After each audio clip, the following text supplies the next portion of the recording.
This is why I think so many people liked the 1990s and the 2000s. The 1990s and the 2000s, no iPhones, I think, were... That's why. it's a factor. But I think that's when most Western countries achieved the harmony and optimal balance, right? Stuff was just balanced. It was like, okay, cool. We've overcome the racism and the sexism and the vicious homophobia and the segregation and all these other things throughout these decades, previous decades and centuries that people got wrong, and that people were just, way too much hostility and division and mistreatment of people, right? We've overcome that level of genuine bigotry. And we just have this moment, this 20-year period, let's say, where cool, like we've just got the balance. People are not at each other's throats. The political climate isn't crazy. Yeah, sure, you've got conservatives and liberals, but they're not like at each other's throats. There weren't major culture war, like not like it is now. We're having major culture wars going on, and things are so polarized that, even if you say that, a man doesn't get pregnant, that was not a conservative statement just, 10 years ago or 20, let alone 20 years ago. So I think that what's happened is everything has overcorrected, right? So this is now where you get the quote unquote anti-racist movement has become racist, right? The quote unquote feminists have become, in some cases, man-hating, almost female supremacist types. Or you've got the other branch of it where they don't even know what a woman is anymore. And they've actually switched into becoming not even a men's rights movement, but like a confused men's supremacy movement that dominates women and even threatens them if they don't get on board. You had the people who even do support abortion go from safe, legal, and rare, it's a necessary evil, don't really like it, but maybe, we need this thing, to, shout your abortion, and abortion is good, and abortion is pro-social, and, people making TikToks of them going to, whoa, like massive overcorrection.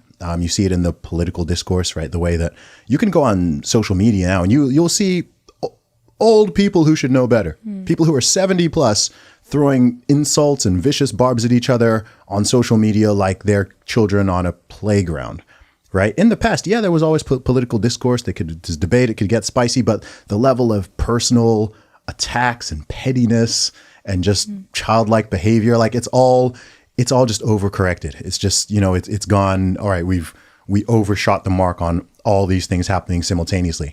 You could argue that absolutely, if you go back to the 80s or 90s, or maybe even before that, this female ideal of, the ultra skinny, size 0, anorexic type looking model that is being kind of put in everyone's face. Okay, that's encouraging, even in some cases, eating disorders and body dysmorphias and stuff like that for young girls.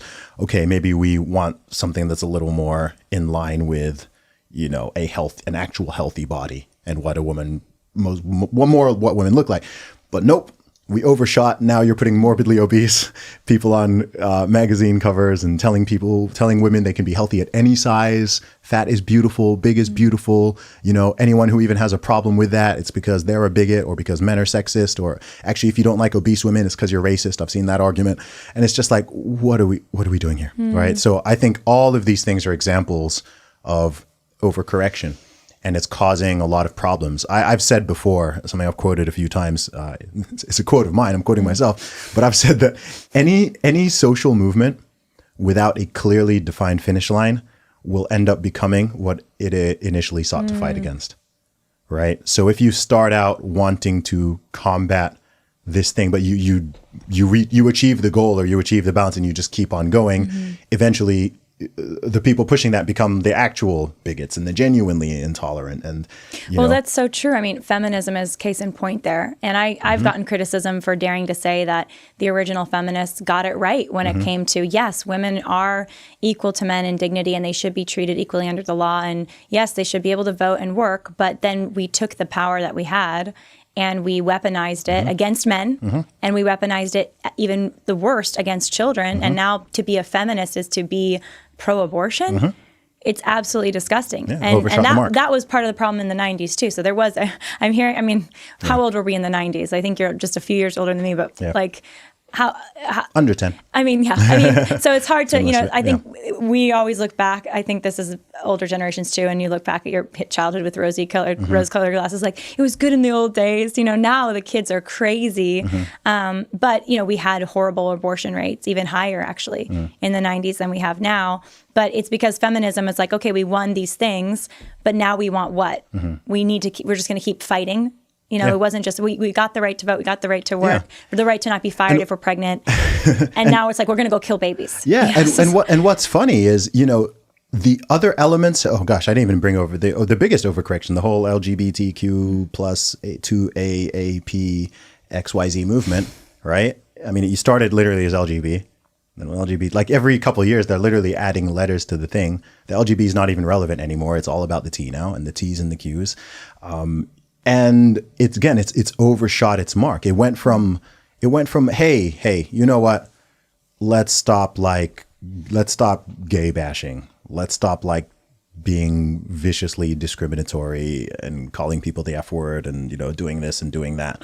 Let's have genuine tolerance in society and not mistreat people based on these various things, right? That was the original thing, right? Actual cool, like, hey, we want equal rights, we want fair treatment, we don't want to be bullied and beaten up and harassed on the street. Well, it's one thing to not get obviously if you have same-sex attraction, you should not be bullied, you should not be fired, you should not, I mean, you have equal dignity and I think equal rights to anyone else, but that's different than saying, now I'm going to redefine marriage. That's the overcorrection. And say, I should have the same marriage rights and I should be able to adopt children and do all of these things. Like that's another step.